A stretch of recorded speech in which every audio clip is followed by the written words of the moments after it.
Fala pessoal, estamos aqui no nosso último episódio da primeira temporada com um convidado sensacional. Eu quero que vocês aproveitem tanto quanto eu, porque eu já li um pouco do que ele publicou.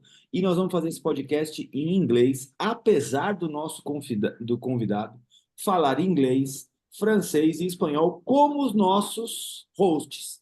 Então o Léo também fala francês, espanhol e inglês. A gente poderia fazer em qualquer outro idioma, até chinês, but we decided to do it in English, okay? And I'm very happy to have you here, Rafael. Thank you very much for your collaboration and to have this chat, friend chat about osteopathy. Hello, Leo. How are you? How are Rafa? Fala galera, mais um episódio aqui, o nosso último dessa temporada, com esse cara sensacional que está trazendo um assunto super interessante para gente, algo muito diferente e que traz uma polêmica para a nossa profissão e que é importantíssimo a gente ficar ligado. Rafael, como Bom allez-vous? dia, bom dia. Tudo bem, Leo and Leo? Come on, come on. We are going to start in Portuguese now. Yes. Probably next time, but we can keep it in Bom English dia is for the kind of moment. all you know in Portuguese. Okay. But that's the most important, I think. Rafa, where are you now? No, I'm in Paris, in my private practice, where I have been practicing since 1999 as an osteopath. And as you know, I've been traveling and working in different places. And then we met, that was in Kirksville, because I had a 2-year position as a full-time researcher at the AT Steel Research Institute. And then, yes, 5 years ago, I started a revolution or a revolution. It means a revolution with love. We are spreading love in order to give a different perspective on the osteopathic tenets, and especially on the body, mind, spirit osteopathic tenet, which is a legacy from indigenous traditions, but it's a current osteopathic principle that has been reintroduced in 2002 during the last update of the osteopathic tenets in the US profession in America. Very, very interesting. We're going to talk a lot about that. But our first thing that we are going to topic we are going to talk here is our scientific news. We have a news that explains to us that bees can smell lung cancer. How do you think that could happen? As you say, yeah, you just sent me the link and I've just read the title. I was thinking, as you know, we will certainly talk about the indigenous traditions and the people that are living very closely to nature and that have been watching, observing nature for thousands of years, and they probably have this kind of knowledge, just by observations between what animals and plants can do. And so we'll talk about, in the last paper, we were talking about, the hierarchy of knowledge productions with kind of Eurocentric views, the Eurocentric dominance of knowledge over the other sources of knowledge. But now I think this kind of indigenous backgrounds, of indigenous perspective on what can we use just by simple observation can provide a different perspective. So we're kind of getting back to the starting point. So that's why we call a revolution, just for that cycle. For that thing, I choose that scientific news. It's because trying to make that connection, because we have also reports that a dog could smell a prostate cancer of his owner at the past. It is reported. So we have an interaction between us and the animal that we we used to live with, but now we don't have much contact. So it came just with the subject that of your research. Yeah, this is fascinating, and this is fascinating that we can do proper science with strong methodology, just to make sure that what we have seen, observed, is not just due to random effects, but it's clearly what we want to study, that we can reproduce and give some confidence to the results of such studies. So I haven't checked how many patients and I would say the methodology, but I trust you that it was a proper paper that you sent earlier. Yep. That's really interesting. Do you want to explain us a little bit more about revolution, osteo revolution?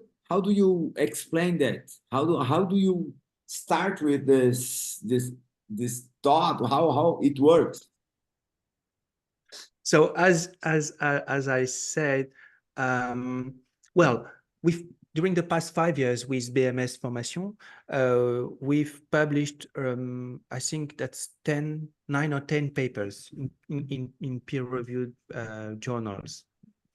And one of the first was the Native American indigenous legacy on the body, mind, spirit, osteopathic tenet. And they have a strong the medicine wheel, which is a very powerful tool to sustain health, which is body, mind, spirit, emotions. And again, we're going to talk about that. I'm pretty sure you have read this, or many people listening to us have heard about that, and probably it was my case, but then I had a personal experience. So it was not just an information, it was an information that resonated with my own physical experience. And so, because I'm still a scientist. When I was in Clarksville, I was doing research on physiology, changes in skin blood flow. Sometimes scientist, always scientist. Okay, good to know. Thank you. Thanks. That's your life Thanks. now. That's you can't even come back. Okay, I appreciate because studying this kind of non-physical component of the body in health and disease, many colleagues think that I've turned crazy, but you are both South American, and in South America we have indigenous people. Even if we don't live in the rainforest, we know that they exist. They have their own rituals, and it's I would say it's different here for people living in Europe. Excuse me? We still have. Yeah. I don't know in a few years what's going to happen, but now we still have. We have it. Yeah, that's another problem. They are struggling. I don't know in Brazil exactly, but in Peru they are struggling to maintain their own cultural roots. But that's another problem. So back to your questions about the revolution. When I started to study that, and I started to read papers on the neuroscience of perception, on multisensory integrations, and there was a research paper on description of indigenous rituals.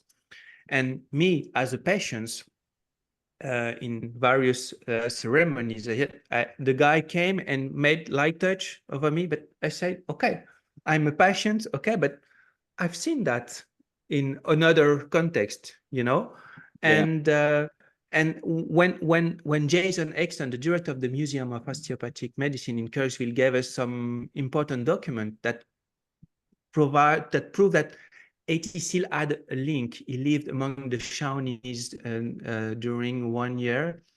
And if you go back to the museum, they have new ales with a lot of materials. I think maybe the link was here.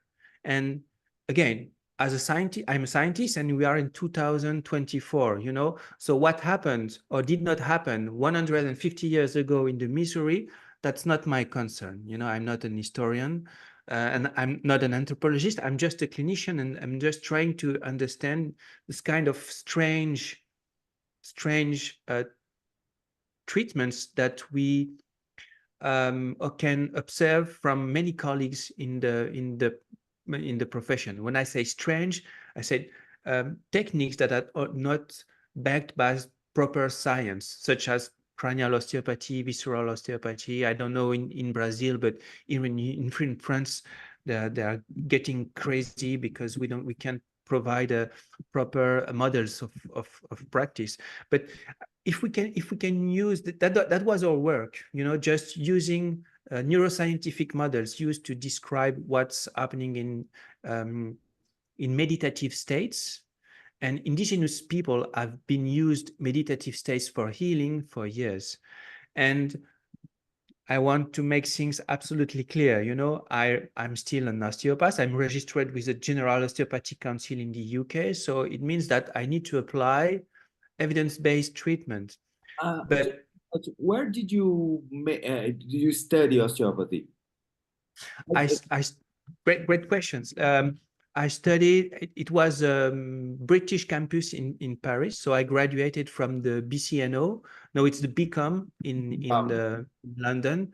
And I'm registered with the General Osteopathic Council in the UK. Okay. And you study also in Andrew Terrorist University? I was at ETSU. I was invited as a full-time researcher. So I was working, not studying. So you are talking about that kind of historic moment of the creation of the osteopathy, and that for me makes a lot of sense. We need to know what still did in the time that he was living. What was the technology in health system? None, but his intelligence, his knowledge, and all that he bring together to make a healing system. That's amazing. He was a great observer of the nature and the human behavior. And if you think about where he lived, the things he had at his disposal to work, to operate his treatments, it's something really interesting. And maybe there are lots of things to explore there. And maybe in somewhere there are some writings about that. The people who lived close to him, him and his wife, and maybe they have something to say about that. I was pay attention on what you said when you had this experience, and I wondered, that's why you wrote the book Les Principes Historiques de l'Osteopathie. That's why you wrote the book. I didn't. Which book are you talking about? Le Principes historiques de l'ostéopathie guidée en pratique contemporaine. Okay, sorry. That's the French translation of a paper that was published in the healthcare journal. You know, because in France, many of my colleagues don't read English, so I had just to translate that, and that's an ebook. So that's a paper.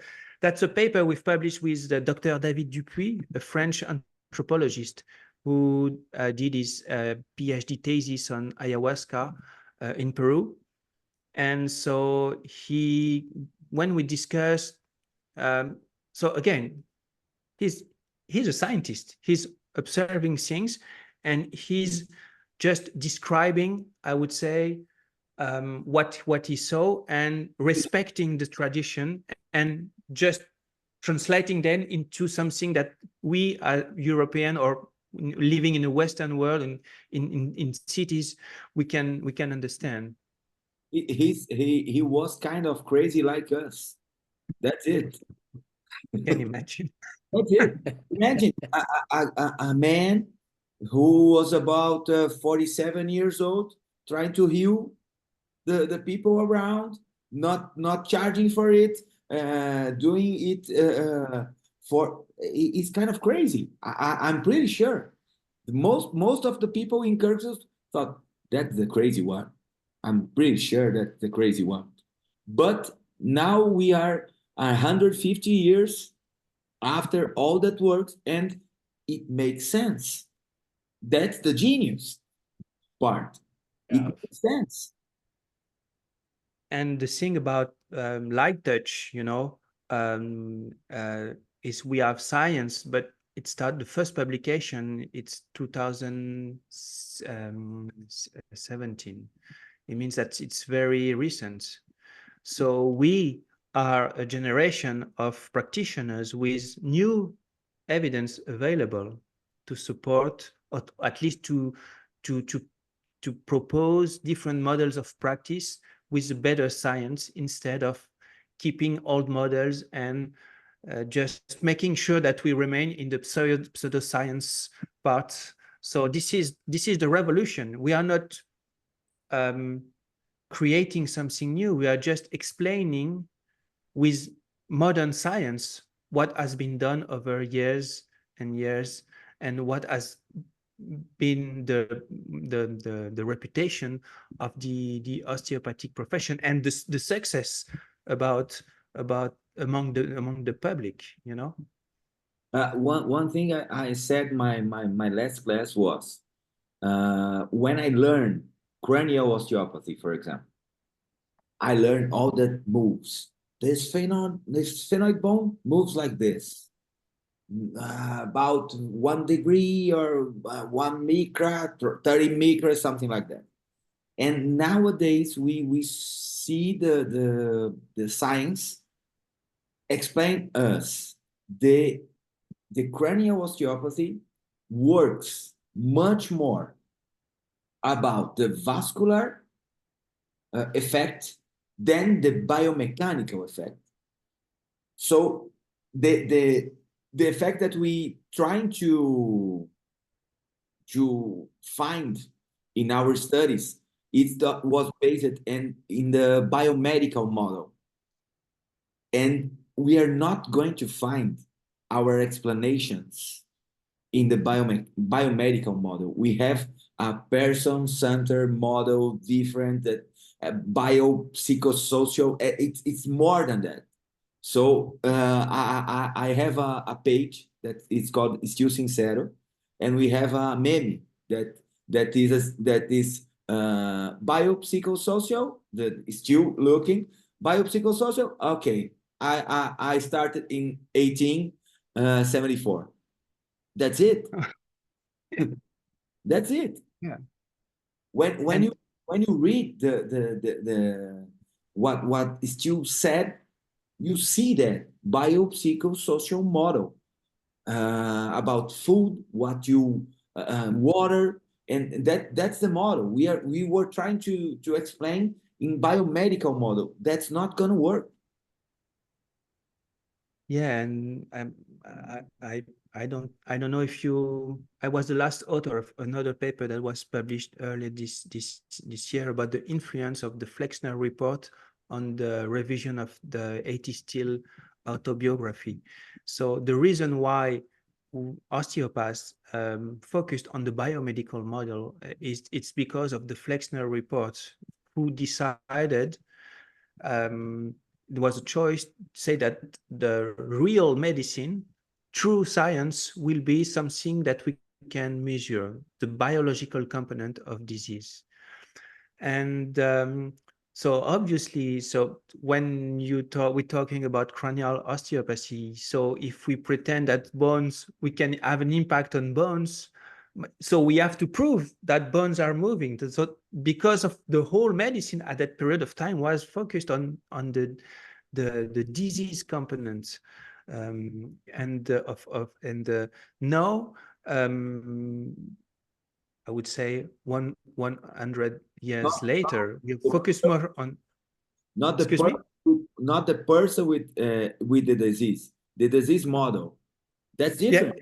That's totally that's the the illness, that's David Dupuy, the anthropologist, who was the first to explain us that in very straightforward ways. So no, the disease, the illness, sorry, is more the experience, patient's experience. And the thing we as clinicians have always seen that patients, they come in with pain, with true pain, but all the biology, the X-ray examination are properly normal, And so this is where we can provide a different narrative, and we can provide different techniques, different ways of touching, of giving different informations than the medical part, who has formally focused on the biology. So, and an important thing is that the osteopathic principles have evolved over time and have taken into account what we have just discussing. The 1953 principles were focused on the body, focusing on finding and treating somatic dysfunction. But the 2002 principles are focused on the person. We are treating the person.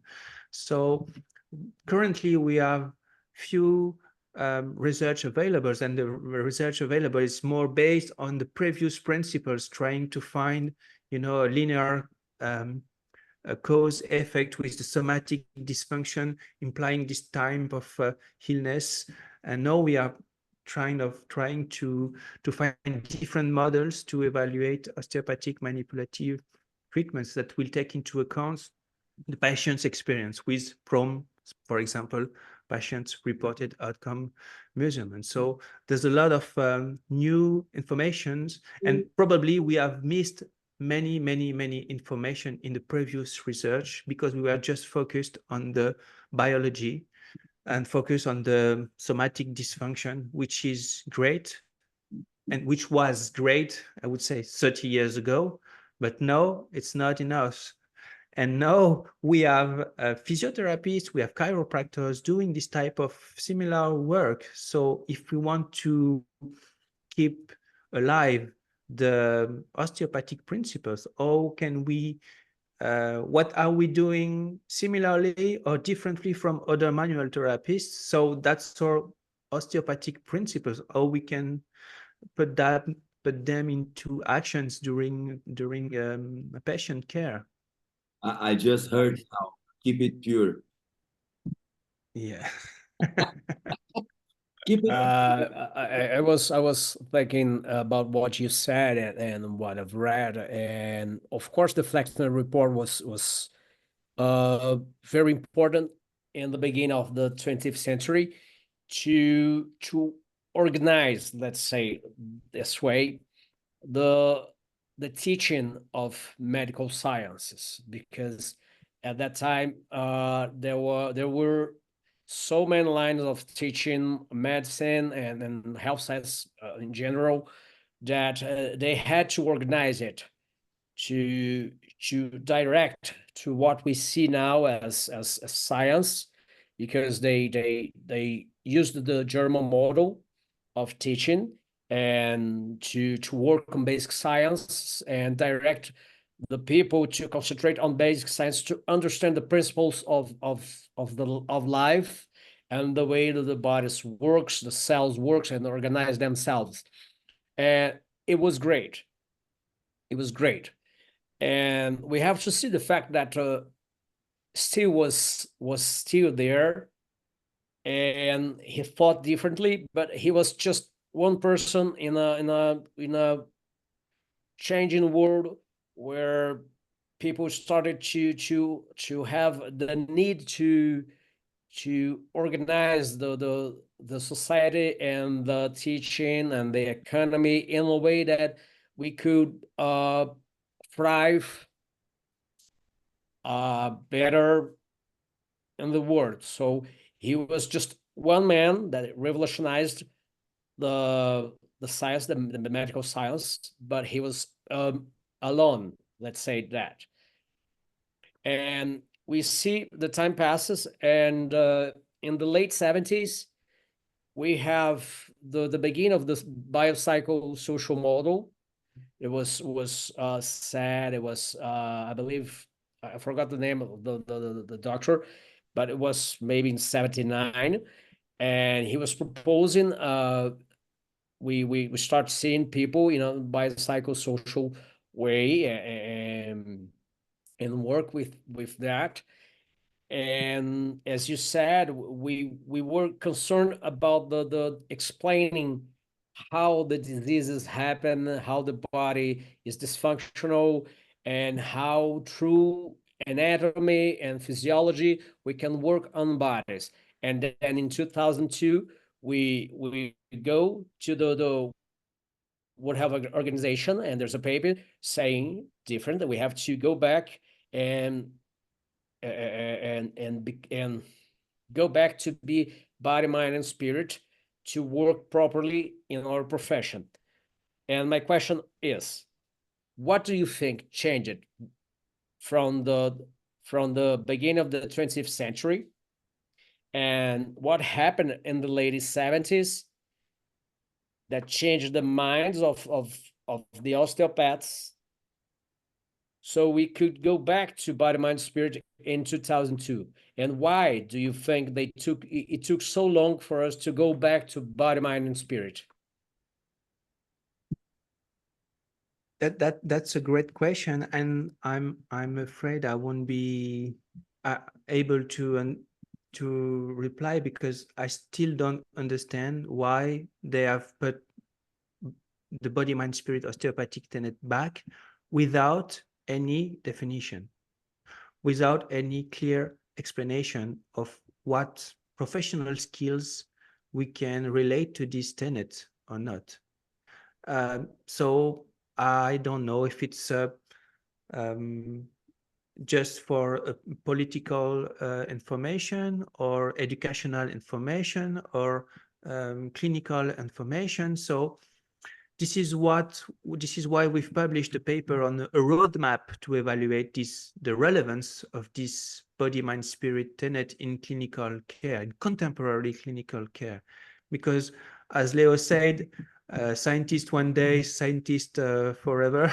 It's just what I personally believe is one thing, but the thing is that when we publish a paper, anyone can read it. And if we have enough evidence to say that, using the body, mind, spirit osteopathic tenet does not provide any better patient outcomes, or it's confusing the mind because, it's strange and there's no definition, we will have to remove it. And I will probably do other things, not becoming an osteopath, but that's just my personal thing. But I don't understand why they've put these tenets and without any definition. And as you know, with information, and we've for the moment we've been the only group to publish that in peer-reviewed papers. And because I'm Peruvian, it's kind of accepted or tolerated because it's part of, like you in Brazil, we have an indigenous it's our culture. But again, if it's only a cultural tool that can help a specific population, we need to describe that. I don't like to to refer myself as an osteopath. Say I have someone, a medical doctor or physiotherapist, saying, okay, I've just check on PubMed, what's the body, mind, spirit, you're using the body, mind, spirit, but what is it? And no one cares. So that's surprising. And again, this is it has been reintroduced in the United States of America. And my understanding, my feeling is not, it's the wound is not healed between the relationships between Native American people and the European settlers. And so this is what we've described in our last paper that was released in June. That's still the legacy of colonization that has spread in the healthcare field. And we have cited a couple of authors that consider the Flexner report as a legacy of this kind of colonization in healthcare, meaning that 5 countries that are providing the true, genuine scientific knowledge for the rest of the world, and this kind of hierarchy has been maintained over time. And again, it's not a yes or no or black or white. I prefer a grid of, depending on the context, depending on the patients, depending on what's available, one epistemology might be more useful compared to another one. If I broke my arms, I won't take the plane to go to Brazil in Acre and seek for a shaman. That would be stupid. Okay, so but if I am if I'm in pain, I've seen other guys and I'm not getting better, that's a good opportunity to try something different and not just walking around and wait that something will happen. So this is what we've introduced the concept of epistemological flexibility. And the thing is that we have been doing that since inceptions in osteopathic care, just being flexible enough to adapt to each patients as individuals. And one thing that Leo from Brasilia just outlined about it is Engel, a psychiatrist who introduced the biopsychosocial model.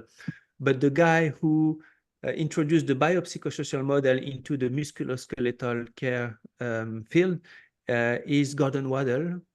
He was a Scottish surgeon, and he was teaching at the British School of Osteopathy.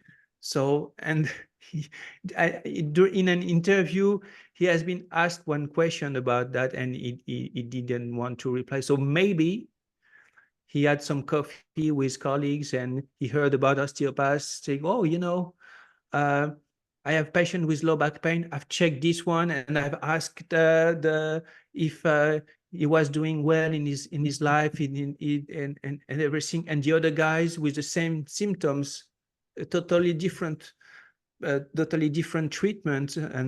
And so Gordon Waddell did what we are all doing.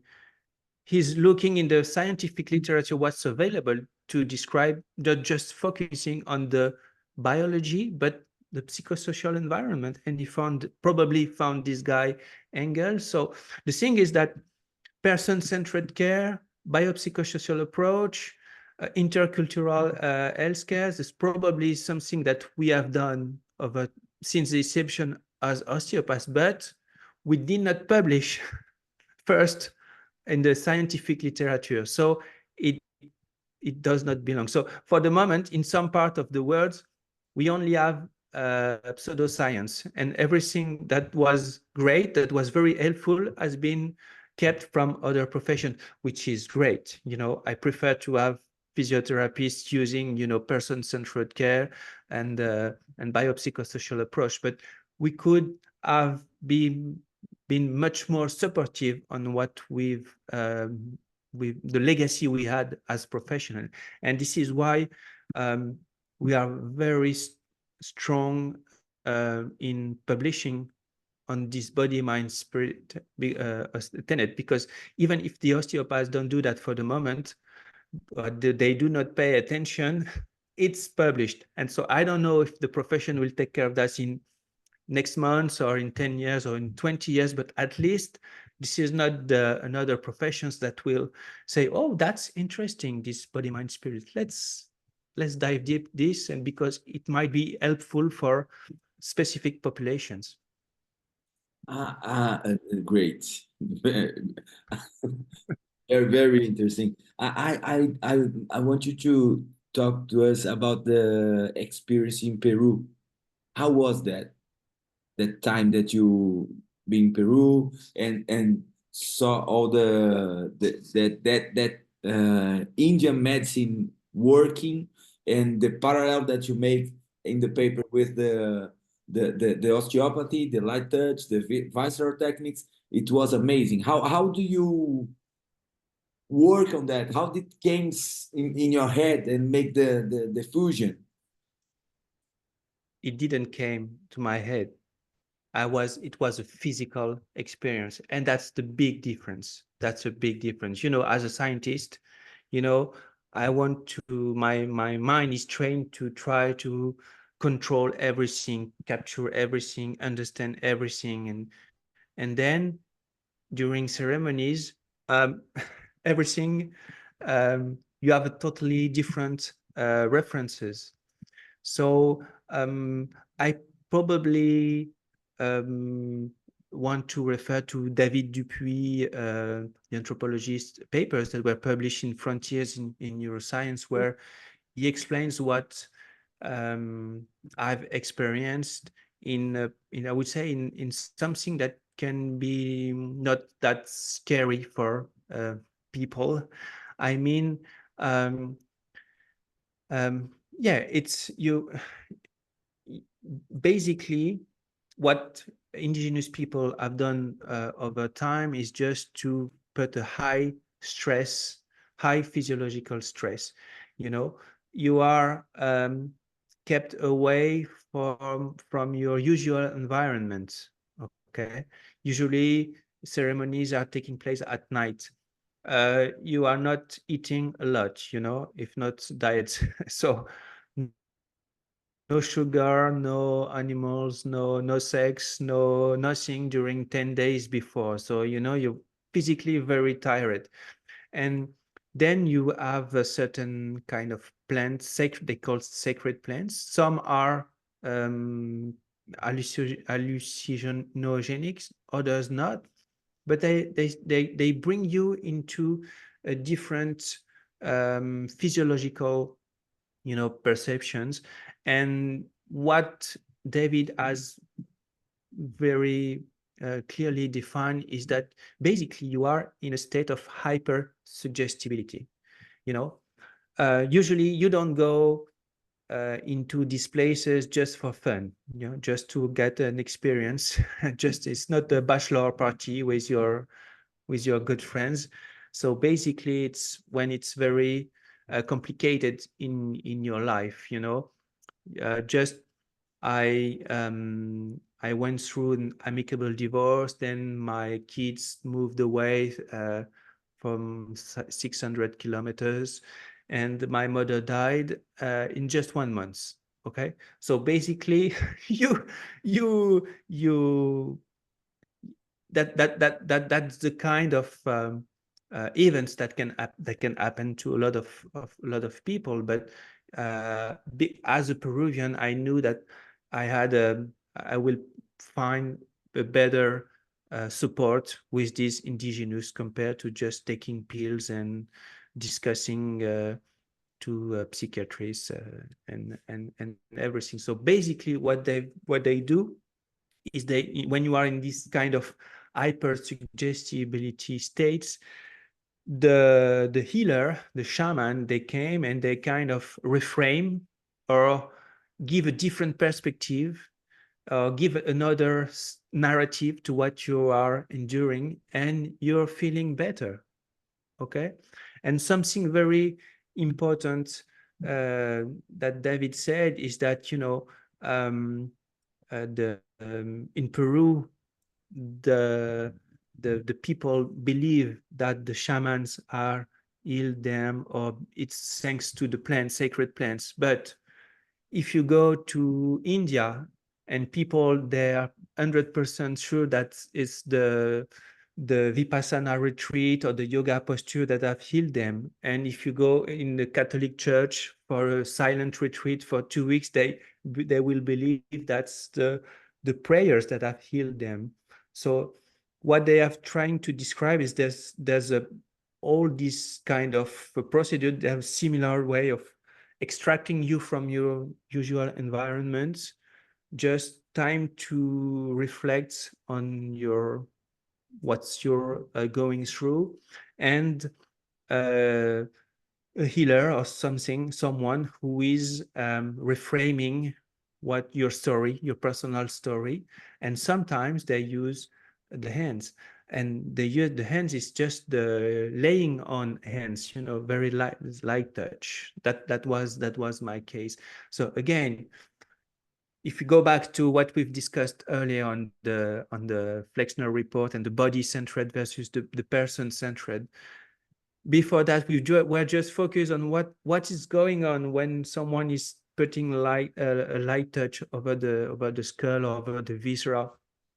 But the thing is that is the context, the non-specific effects, and I'm pretty sure that yeah, it's the same for every type of healing, including indigenous healings, where the contextual effects are, I would say, much more important compared to what we can do in osteopathy.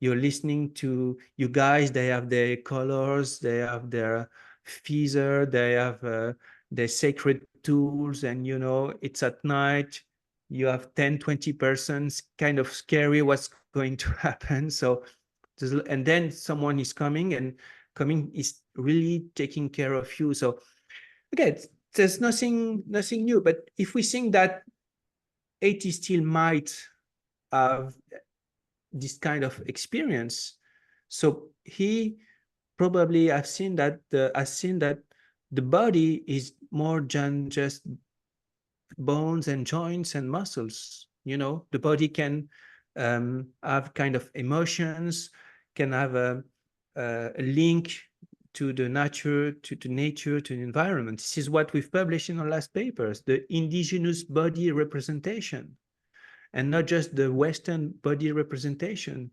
And in the Western world, basically, we take care of our body only when it's non-silent. Oh, I have a pain, I can't move, so I can't consume or produce anymore, so I need to see someone. And but the indigenous body representation, since we are all connected, and it's a vehicle to live experience, and everything happens for a reason. And if the more you suffer, the more you learn. So that's kind of belief they put into your head, and you're feeling better after that. So again, whether it's true or not, as a scientist, I just see the results. And there's a lot of if you go to PubMed, because I think there's a lot of publications on medical anthropologists, especially in Brazil, studying the effects of indigenous rituals. I'm familiar with the North America and South America, but many more. But so people who are genuinely interested, they can find reliable information on that topic. I was thinking about we are going to have the second season of our podcast, and we are going to have Jason Hexton here. Good, perfect. And also, I think we are going to have a third episode with Zegarra-Parodi and Jason Hexton talking about the history of osteopathy. That will be great. I'll just be here, okay? Great pleasure. I'm not asking anything. Just let you talk. Let you guys talk. That's enough for me. That's amazing.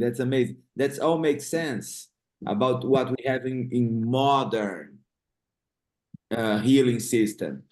That's not modern. That's old-fashioned way of taking care of the people that we lost in sometimes in the past. We lost that ability, and now we need to go backwards to find that again. So you understand now the revolution. Yeah. Now back to the starting point. I'm going to wear it more times. Okay, thank you. One could say that we lived a dehumanizing process during the 20th century. and what concerns the medical education. And now, after this 2010 forward, we are trying to rehumanize the medical sciences, because now we're paying attention again to the human nature and the relations, the contextual effects, the factors that make people happy, sad, angry, and how it affects health. And we saw an effort uh, from several doctors to apply biopsychosocial model, but without success, because we were still focused on scale, engaging numbers and producing more for the health. And I mean, we were trying to improve the numbers of people treated, and we were forgetting about the human side of the healing process, the treatment process. And maybe for us, that we are South Americans, we have this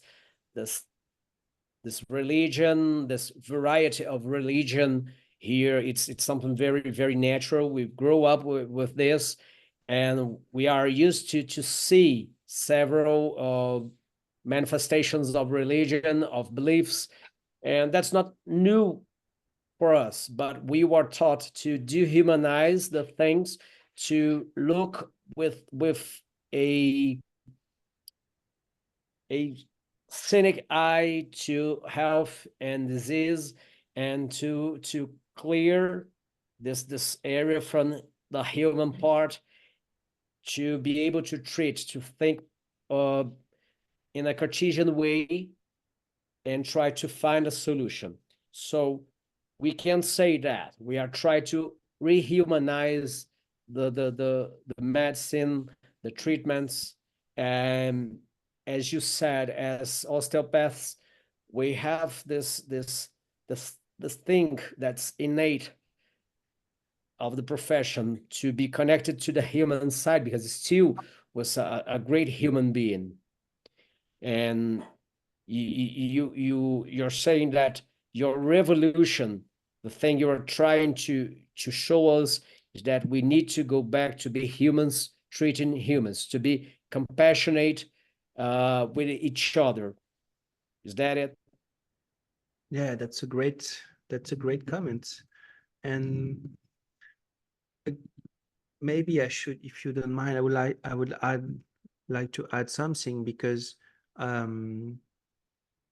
we needed the the biological focus on the disease, because in back to the Flexner time, if you had an infection, it was great to know exactly what type of antibiotics you needed, and a lot of disease have been eradicated thanks to this approach. But the patients have changed, have evolved. The quality of life has increased. The life expectancy has increased as well. So we have much more patients with chronic disease and chronic pain. So patients are not the same compared to still had or early osteopaths had. So I would say it's thanks to the good job of the medical model, the biomedical model. Now we have more patients with kind of chronic disease, but the biological model is not enough. Focusing on the biology is not enough for the moment, and patients need what we can offer. We can offer time, we can offer compassion, we can offer kind of touch. So we have a wider opportunities to reframe what the way they perceive their body, the way they understand their symptoms, and the meaning they give to what they are currently experiencing. let me show your paper, Okay. and we are going to talk about it's Okay. this one that it's kind of I need I read one time. I think I'm going to bring it to class and have a discussion about this model with the students of osteopathy. I think that there are a lot of information here, and this part for me was the greatest part of all. Let me show you. You already talk about something here, but that let me see here. So while you're looking, I'd really like to thank the co-authors, because of course I'm the first author, but Part was each amazing. of them I've provided so many important background, and we've been lucky to have, Lewis Melmadrona, who's a MD psychologist, and he's an indigenous from North America, and Jerry Swidrovich is a pharmacologist, again in indigenous in Canada. So that's and the other guys, and Emiliano Castel is from Argentina, and he has been working on decolonization in healthcare, and the other team is the Italian teams. Don't ask me why I ended up with 4 Italian co-authors, but Giandomenico, he published interesting papers early on interoception and sensitization. Luigi is the dean of a school who is very supporting of us in Italy. And Christian Lunghi and Francesca Baroni, they are the authors who first developed the kinefin model into healthcare. They were the first to introduce that. So over time, we've refined their initial model with other things. So thank you for allowing me to thank them again, because that was a teamwork, obviously. What a teamwork! What a teamwork! Yeah. That's a great teamwork. Yeah. Congratulations, you all. And Travis, sorry, I forgot about Travis. Wow, he's American, but he's running from the Michigan State University, but he's running a kind of center in Merida in Mexico. So so American, they go and they have their rotation treating indigenous people in Mexico. So like many of co-authors, they are familiar with both worlds. Congratulations for you all. It's a great it's a great explanation and makes all sense. That's really great. Congratulations. Thank I you. just highlight something here, but that's the part I think. Do you want to talk about these big? This is amazing. I think everybody that is listening to us, is watching us now. Please, you need to find this paper, read it carefully, softly, understand More than once. It's a more paper than to be read more than once, because it's a very complex matter. There are several topics that we need to stop and reflect on it, because it's really might change in paper. It's great. It's a great paper. Thank you. and this part. Let me show my that's here. This one. That's really fantastic.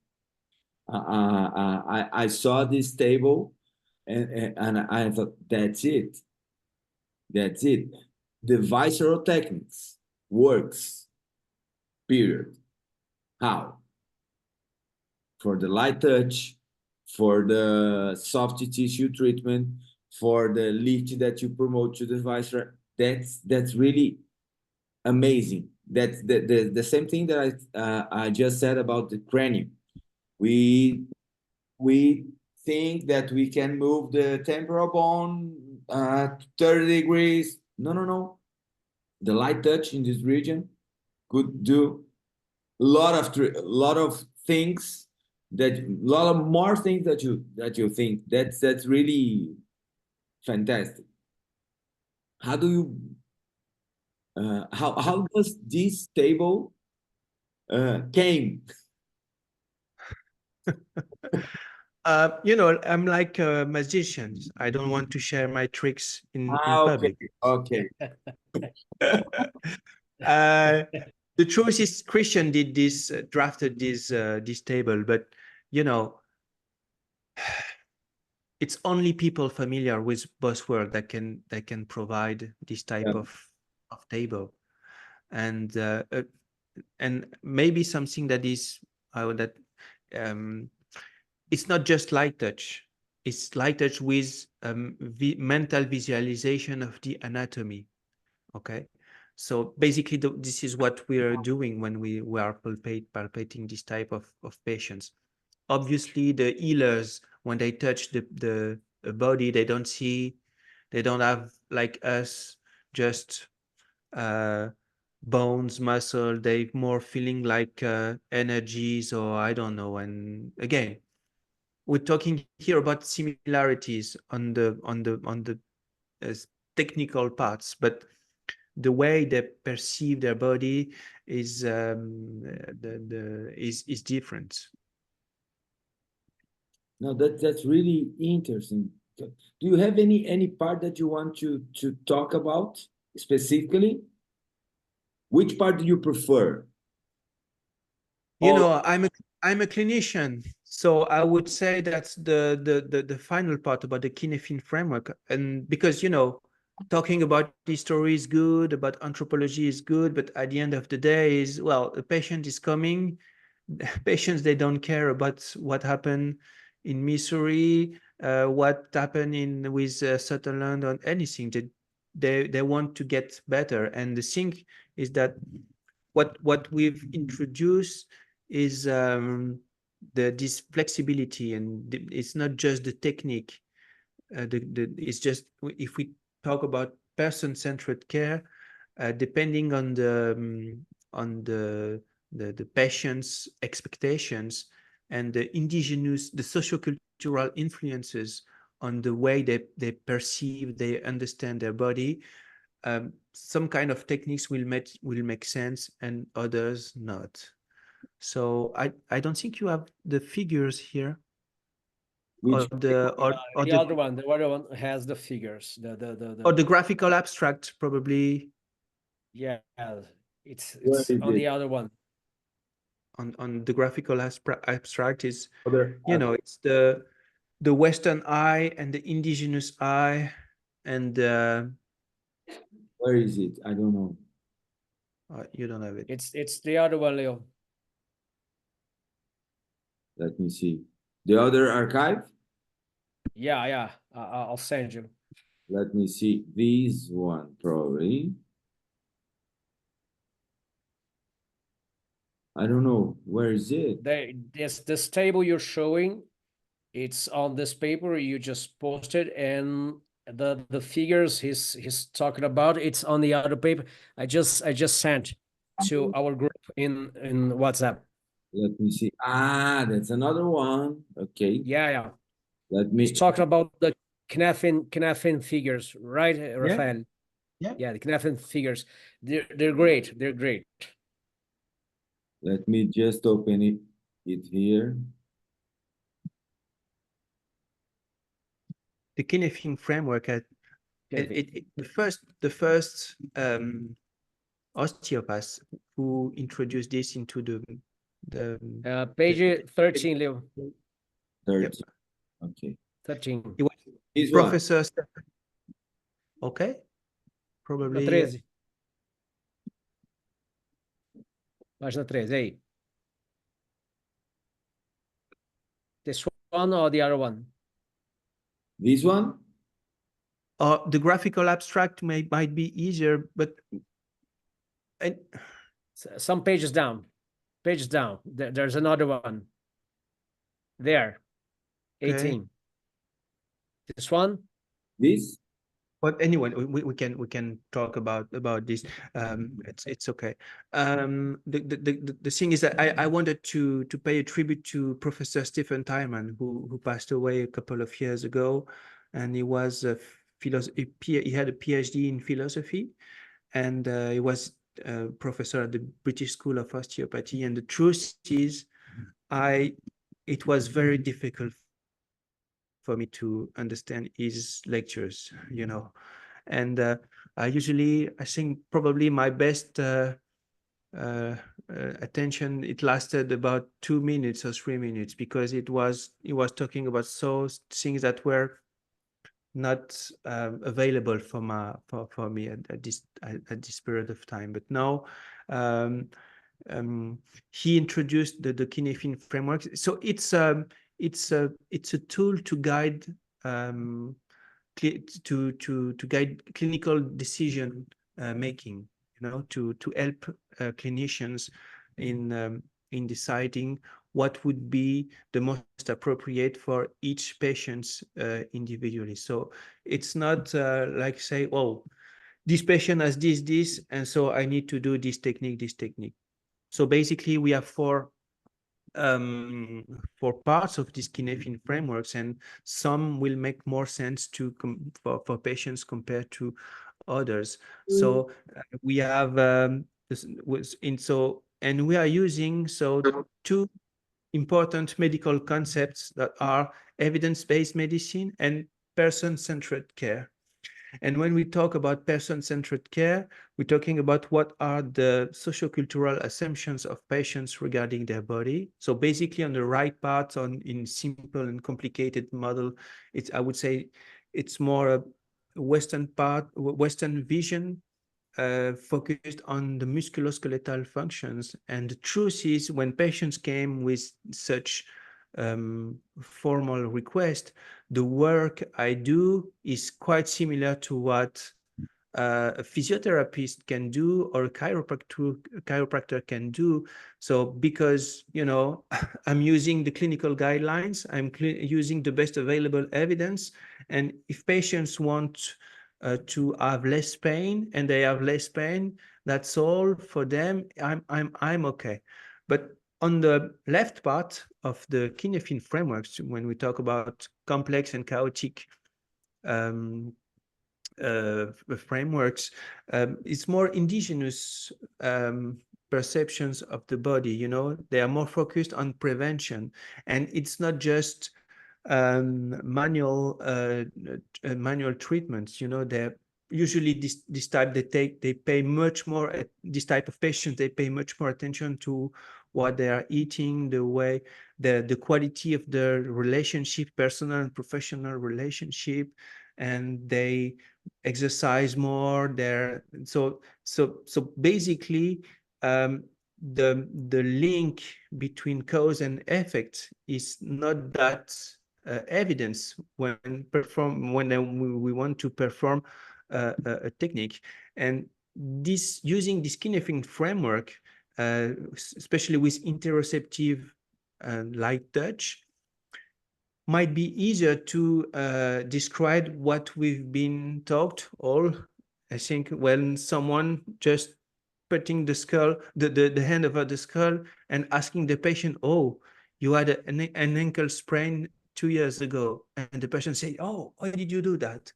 So without this type of, it's easy to trick patients, and it's unethical, and we had a lot of that. So and again, sometimes being accused of pseudoscience is justified. This is why we are providing this type of framework, just to explain that in this type of clinical environment with this type of patients, we can provide interoceptive manual approaches, such as cranial or visceral techniques.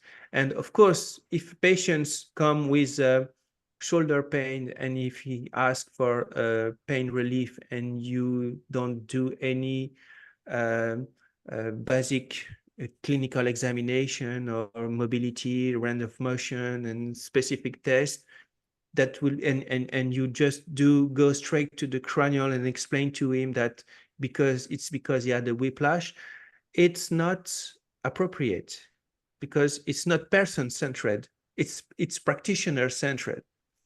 Okay, and the similar, if a patient's you know, if you have a kind of a yoga teacher like Ricardo, the guy we described in the paper, and you know, he had some stress and he wants to feel better, and you go right away just manipulating the whole spine, you won't address his request. So it's not just the technique, is in which context, in which specific context for each patient do we apply this type of technique, and how we combine this passive manual technique with a more active approach, because we know that especially in chronic pain patients, active component is known to be well, very good to help patients recover from chronic pain. So we've been focusing on the active component, the passive manual component, which type of narrative and what type of sociocultural assumptions towards health they have. So instead of having one type of techniques or one type of osteopathic approach, we have described 4 different clinical scenarios that basically can depict the whole the diversity of osteopathic manual approaches.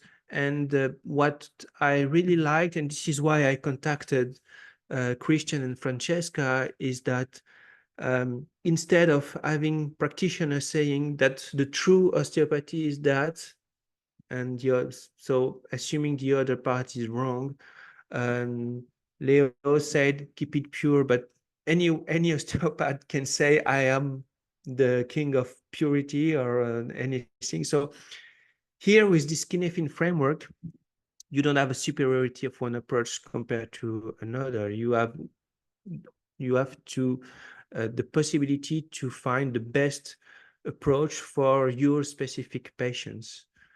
So this is why I really like this kind of approach, because we are not dividing osteopathy. On the contrary, we are kind of reuniting the diversity of osteopathic approaches into a single framework.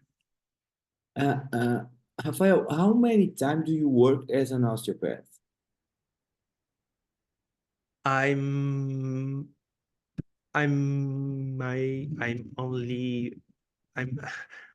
supposed to be full-time practitioners, but you know, I don't sleep a lot. But you know, 10 years more. Ah, When you you ended, say oh, How long have you been an osteopath? sorry, I thought you were asking in my oh no, today. Oh, when okay. No, I graduated at 1st of July 1907, so it's gonna be 27 years. okay. Yeah, 27 years. Oh my goodness. In all that years, when did you change it? That vision, that kind of that way of see the patient. How does it? How do you make that change? Because when you end the graduation, you have another concept. And how was that the change? How do you make the change? Working with this concept now, how as you do nowadays? You know, after graduation, I went to Peru and I worked with chiropractors, and I was working with chiropractors, and can't remember their name. They, you know, they're just manipulating the C1, the Atlas, you know, 100 to 120 patients a day. okay, just 2 minutes each. So I was doing that and I was happy with that, and patients were happy. So the thing is that then after that, I became kind of bored. You study 5 years just to do that. And then because I was curious, I've, I had different kind of experiences. And now, that's to reply to your questions is evidence-based medicine.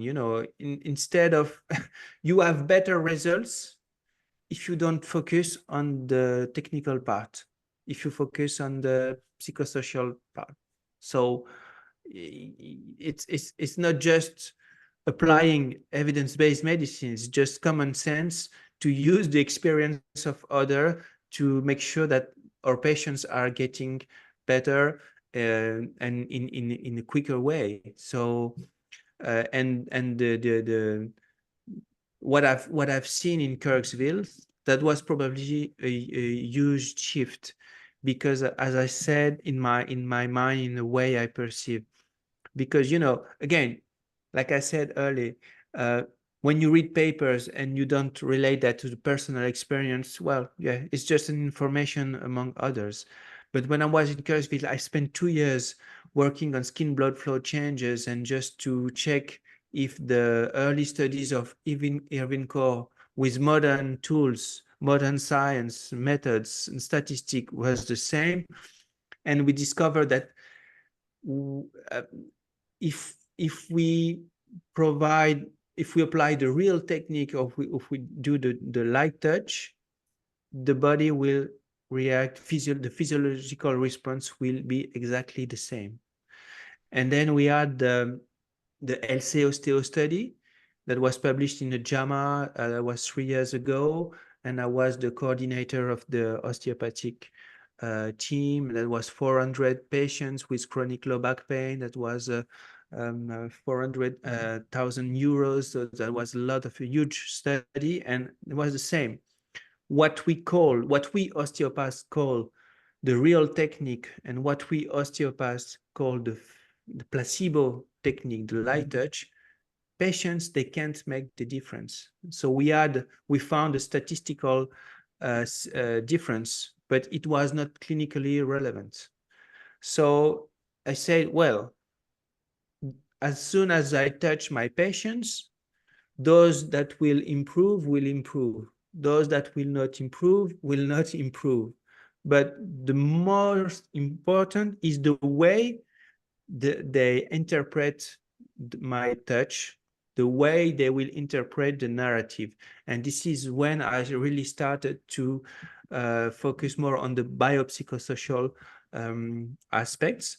And then the guy from the forest came, and yeah, the story. Oh, And I like to ask that because I used to say that science just make our life simple. That's how it works. So the vision of a scientist, knowing all the stuff that you know, applying this in your patients, putting it together with the native medicine.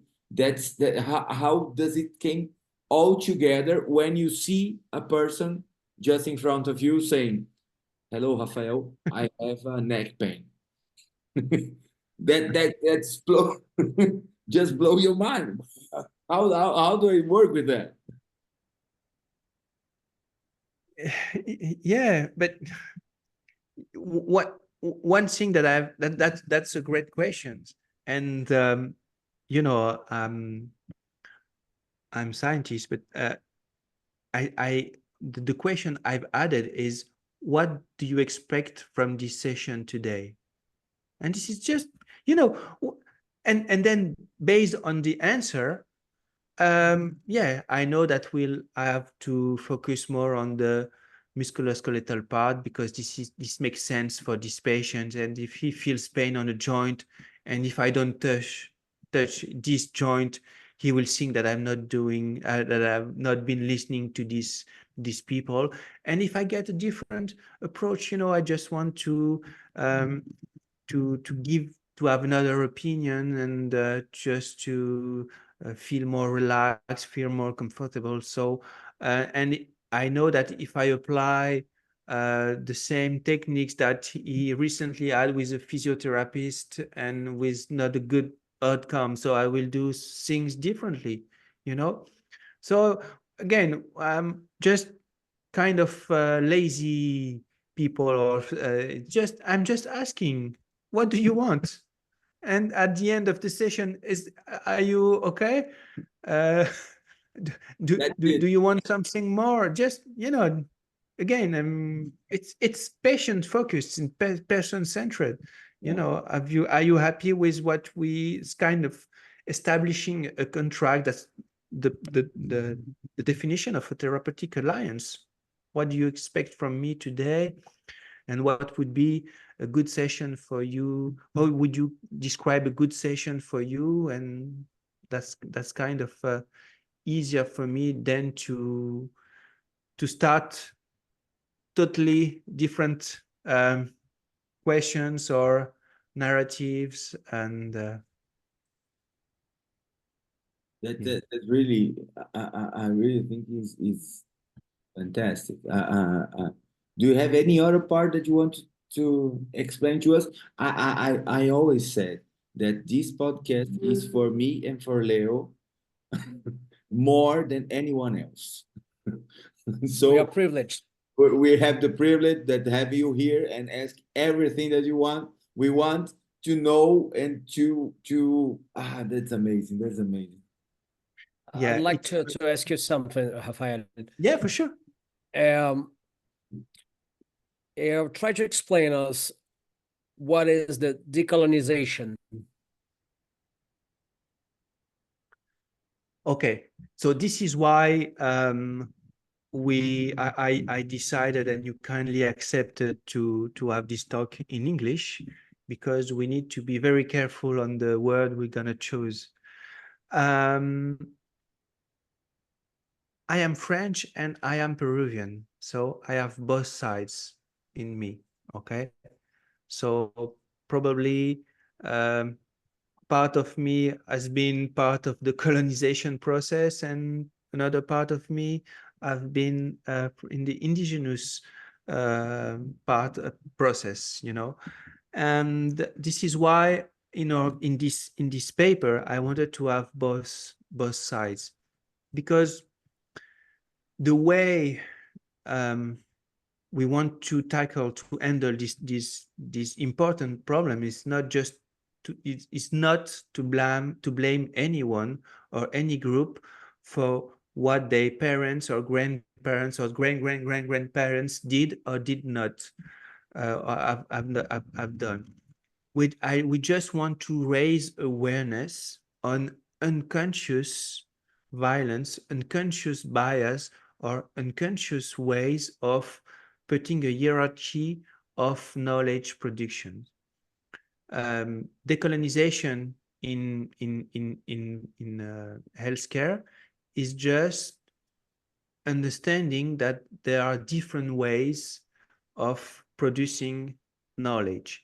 There are different ways to see the body. There are different ways to understand the illness. And those different ways are shaped by sociocultural influences. And this is why I like the anthropologist approach, because they do not put the hierarchy on the different cultures. When a Western guy come in the rainforest, is just living among them during months, eating what they eat, sleeping where they sleep. It's not so then he can describe without a kind of superiority what he has experienced. Okay, so probably this is something that you are totally agree with that, but sadly this is not always the case. When we see, for example, that the body mind spirit tenet is pseudoscience. Okay. Is pseudoscience based on what? Based on the way a group on a Eurocentric perspective. Okay. So again, so I'm just here to put more balance, more critical thinking. Okay. Obviously, the body, mind, spirit tenet will not be helpful for each patient in each clinical scenarios. As we can see on the screen, it might be useful for some patients to provide them a different narrative on the meaning and purpose. And this is a paper we've published on the biopsychosocial spiritual model, just adding a few questions on what's the meaning and the purpose of their actions, on the way they understand what they are experiencing. So that's the way we are addressing this process again.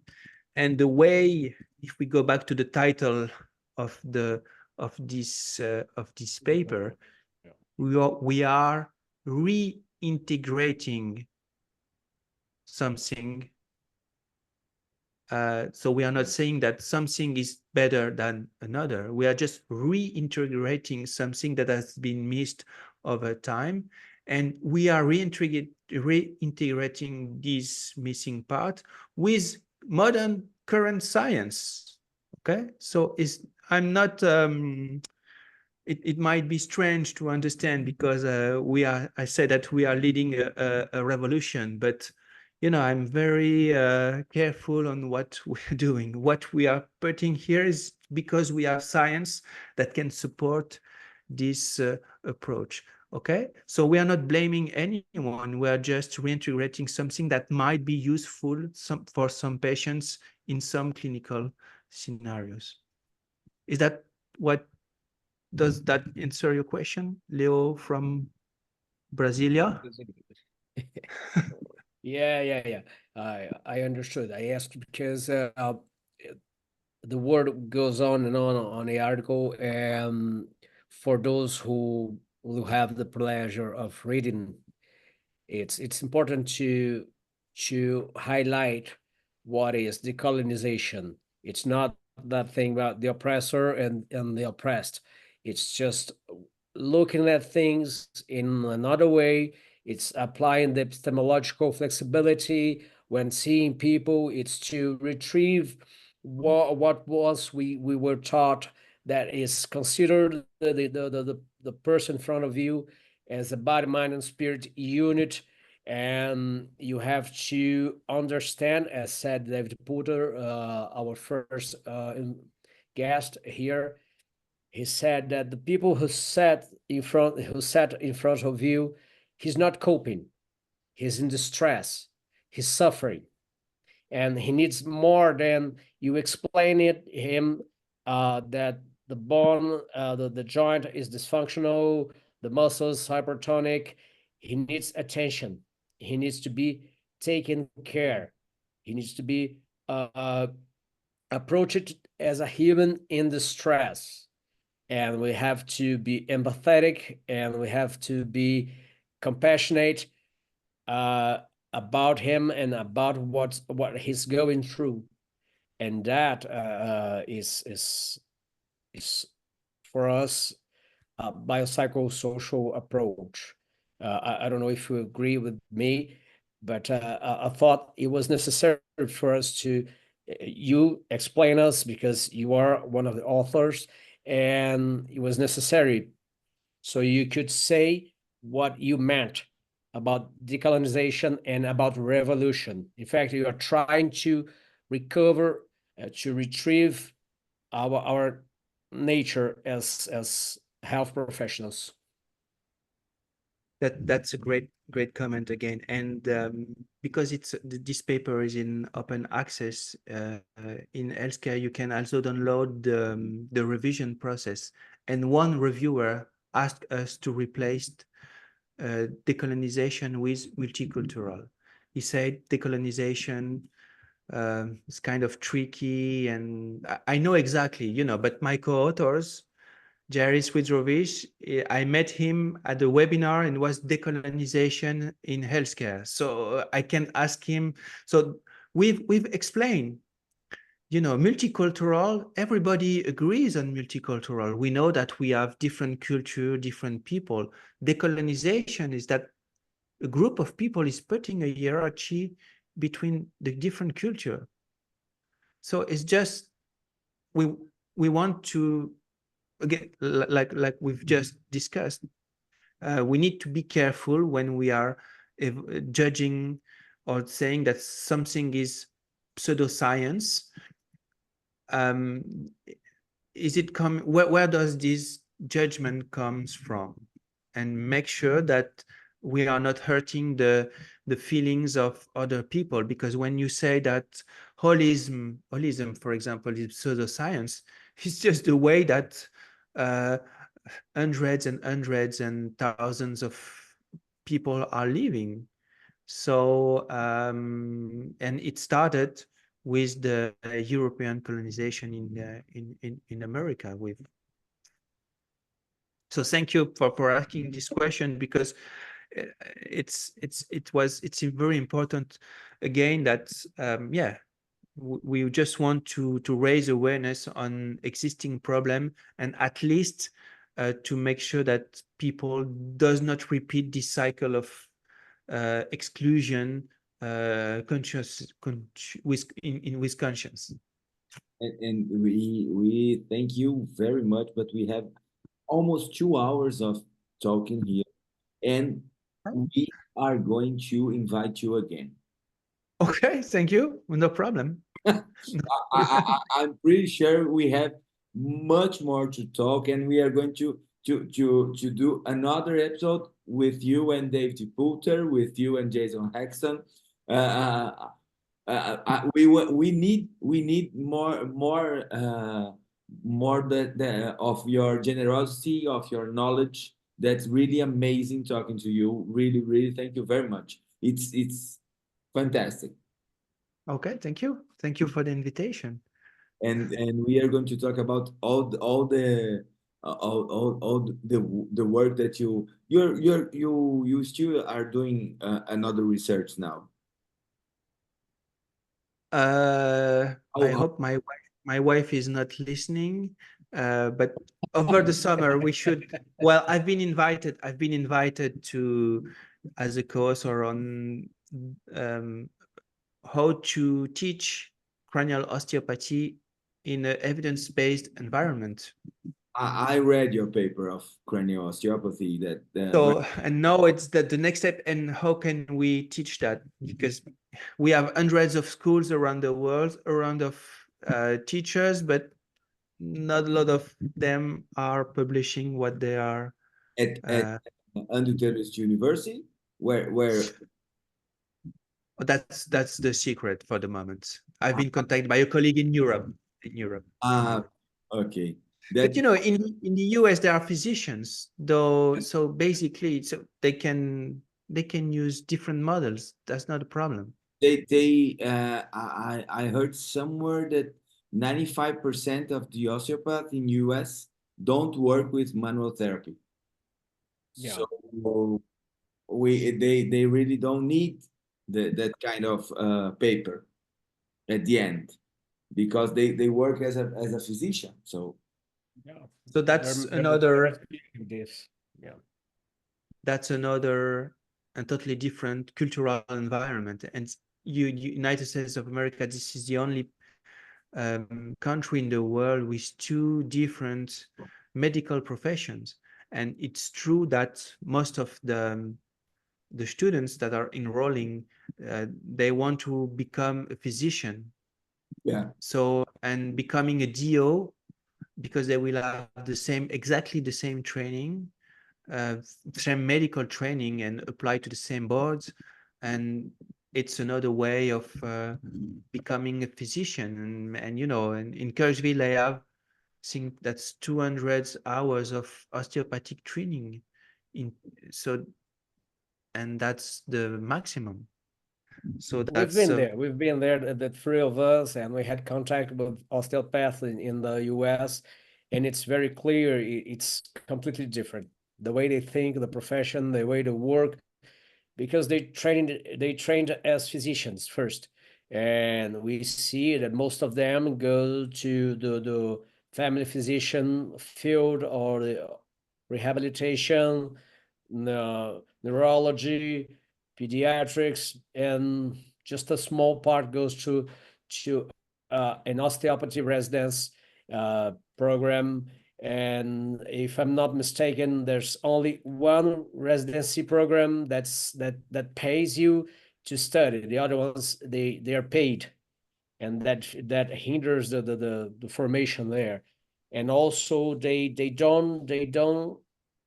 not taught cranial osteopathy during the graduation. They have to do the course at the Cranial Academy, the Southern College, I don't know, and the OPC to have the credits to graduate in osteopathy medicine.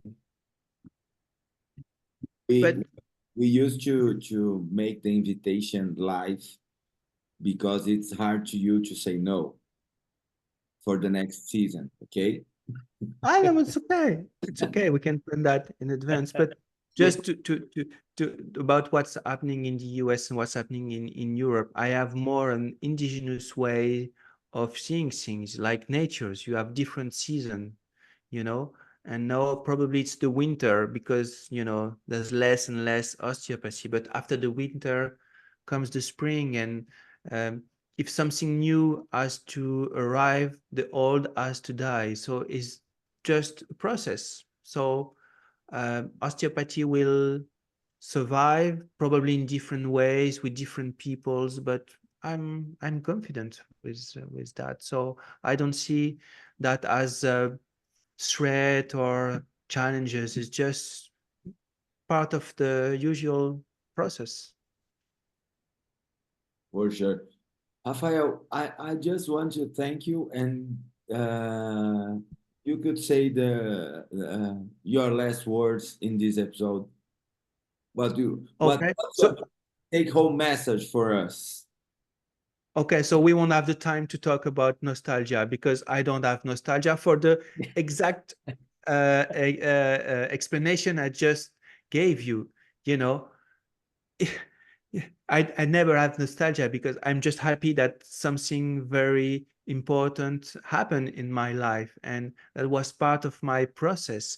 And again, when something, you know, stopped, it's the end of something new and something different. And so that's again that could be the final words because, you know, osteopathy faces important challenges. And what we've discussed in this paper is that many colleagues in the academic world, they want to focus on the musculoskeletal care and just putting away the osteopathic principles, the putting away osteopathic techniques such as cranial osteopathy and visceral techniques. I would say putting into the curriculum, just, you know, just to please the academic world. And this is a real challenge because the next generation of osteopaths will never know about that. So again, we have to, I'm very confident. Of course, it's not comfortable, but this is part of process. We have to go through this winter of osteopathy, and the revolution we've started 5 years ago. More and more people are joining us, and it makes more and more sense because now people, they can see that if we don't publish on that, if we don't provide enough evidence to support what we're doing, but some kind of things will disappear. So again, like I said, I don't know if it's next month, next year, in 10 years, or if I won't be able to see that during my life. But I know that something much more powerful will emerge from that, and with this epistemological flexibility, and something that started 150 years ago in Missouri, from one single man to now a global profession. So thank you again, boss, Leos, for the Now you have two invitation. Was more. Now you have two more in Osteo Revolution, okay? okay. More soldiers. Oh, from Brazil. Thanks so much. Obrigado, obrigado, obrigado. Rafael, We have something here that we say when we are together is Okay. tamo junto. Tamo junto. Tamo junto. We are together. Tamo junto. Okay. Obrigado, obrigado. thank you, Rafael, for Thank you being very much. here, for sharing your knowledge, this great mind of yours, the way you think things, the way you see osteopathy, and this perspective you just brought to us. It's very, it's encouraging. It's great to see that there's somebody out there trying to be more human in the profession in a scientific way, right? I'm sure that there will be many more podcasts with you. Maybe we'll have to schedule a whole day to discuss because man, you have a brain that's amazing. You can talk a whole day without stopping. That's amazing, and we're just delighted with all the knowledge, all the things you said to us. Next time you come here with another guest, we'll just sit down and relax and watch you two discuss and keep learning and learning and learning because it was great. Thank you so much. Merci beaucoup Merci. pour être ici, nous donner cette fête Oh, de connaissances et de changement yes. Oui. de notre profession. Merci beaucoup. Merci. Merci beaucoup. Thank you very much, Rafael. It was amazing. I have no words to thank you for all the knowledge that you share. Merci beaucoup, merci bien. C'était fantastique. La prochaine fois, nous faisons à Paris. Con mucho gusto. Están invitados aquí en París. Y hablamos el idioma de fiesta que es español. Ah, mejor, mucho mejor para disfrutar de la vida. Para la fiesta hablamos español. Perfecto. Sí. Haremos una charla. Bueno, Muito obrigado, galera. Seguinte, esse foi o nosso último episódio da primeira temporada. Não poderia terminar melhor do que com essa conversa gostosa, sensacional, com muito conhecimento do nosso Rafael Zegarra-Parodi. E eu falo para vocês, which is your Instagram page? You wanna share with us? yes, BMS dot formation. BMS underline formação? Yeah, BMS like body, mind, spirit. Formation is like training. BMS underline formação. Formation. Formation, né? Com T. Aí sigam a página, podem fazer perguntas para ele, aproveitem. E todos os estudos que a gente mostrou aqui, eu também aconselho vocês a buscarem os estudos, lerem os estudos devagar e com muita. E aproveitem todo esse conhecimento que está compartilhado aí. E agora ele tem mais 2 soldados do Osteo Revolution aqui no Brasil. Thank you very much again. Merci beaucoup. Gracias y Muchas gracias. hasta en chino. Gracias. Vamos a hacer foto. Ah, ok. Obrigado, galera, pela participação e nos vemos na segunda temporada. Grande abraço.